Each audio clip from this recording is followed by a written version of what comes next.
Друзья, здравствуйте! Сегодня мы с вами будем читать текст, историю из замечательной книги «112 тестов по русскому языку как иностранному. Уровни А1, Б1». Также будем выполнять некоторые задания. Надеюсь, вам будет полезно. Итак, книга потрясающая, очень полезная, всем советую. Читаем историю, текст, без названия, к сожалению, но мы можем сами придумать название, это не проблема, правильно? Итак, внимательно слушайте, читайте вместе со мной текст, потому что после этого текста будут задания. Моя подруга Елена Викторовна сейчас живет в Женеве. Женева – большой город в Швейцарии. Женева очень красивый город, но Елена говорит, что она хочет жить дома, в России. Ее родной город – Москва. В Москве Лена ходила в школу, училась в университете. В университете она изучала историю и культуру Ирана, персидский и английский языки.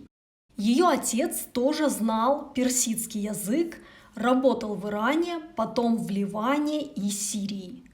Муж Елены тоже знает персидский и английский. Его зовут Кирилл. В школе Кирилл изучал французский. Сейчас Кирилл работает в Женеве. Хорошо, что Кирилл знает французский язык. Дочь Кирилла и Елены зовут Настя. Раньше Настя тоже жила в Женеве, но сейчас она студентка, учится в финансовой академии в Москве. Настя очень любит академию и не хочет ехать в Швейцарию.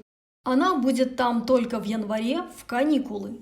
У Елены есть мама. Сейчас она живет одна в большой квартире. Что она делает? Читает книги, газеты, смотрит телевизор. Конечно, она уже не молодая женщина и часто плохо себя чувствует. Когда Лена бывает в Швейцарии, она часто думает, как там мои мама и дочь. Поэтому 3-4 месяца в году она живет в Москве. Итак, выбираем правильный вариант ответа. Елена Викторовна живет А. в Швейцарии, Б. в Швеции, В. в Австрии. И правильный ответ, как вы думаете, конечно же, А. в Швейцарии. 2. Елена Викторовна хочет жить в Женеве, хочет жить в Москве, не хочет жить в Москве. И правильный вариант Б. хочет жить в Москве. 3. Она училась в Московском университете на курсах персидского языка в финансовой академии. И правильный ответ Б на курсах персидского языка.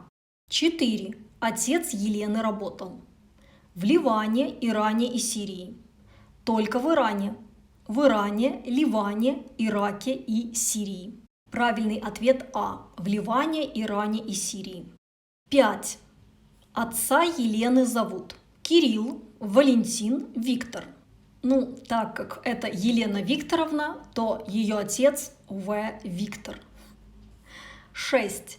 Кирилл не знает французский язык, говорит по-английски, изучал персидский язык в школе. Муж Елены Кирилл, Б. говорит по-английски. В школе он изучал французский, а не персидский язык. 7. Настя. Дочь Елены, она живет в Швейцарии. Мать Елены, она живет одна, много читает.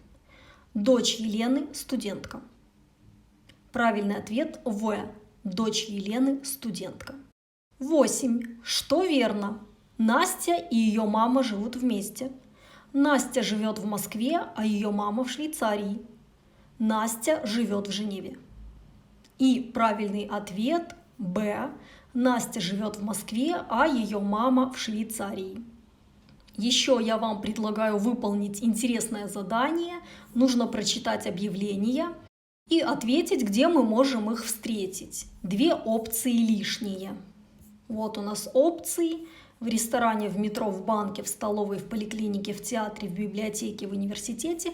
И 2 из них лишние. Итак, какие у нас есть варианты объявлений? Первое. Просьба убирать за собой посуду. Где мы можем встретить такое объявление? Как вы думаете? В ресторане или Г. в столовой? Так. 2. После 3-го звонка вход в зрительный зал воспрещен. Так, как вы думаете, где такое может быть? Может быть, в библиотеке или в университете? Зрительный зал. И правильный ответ Е. в театре. 3. Все справки выдает лечащий врач. Где мы можем встретить это объявление? Как вы думаете, про врача? И правильный ответ Д. в поликлинике. 4. Предъявите читательский билет. Читательский билет от слова «читать». Как вы думаете, где мы можем увидеть такое объявление? И правильный ответ Ж. в библиотеке. 5. Студентам 1-го курса зайти в деканат. Где мы можем увидеть такое объявление? Как вы думаете? Конечно же, З. в университете. 6. Стойте справа, проходите слева. Вот это, кстати, очень интересно. Возможно, будет сложно догадаться, но правильный ответ Б. в метро. Итак, какие опции у нас оказались лишние? А в ресторане и В в банке. Надеюсь, это видео было полезным. Желаю вам удачи в изучении русского языка. До новых встреч!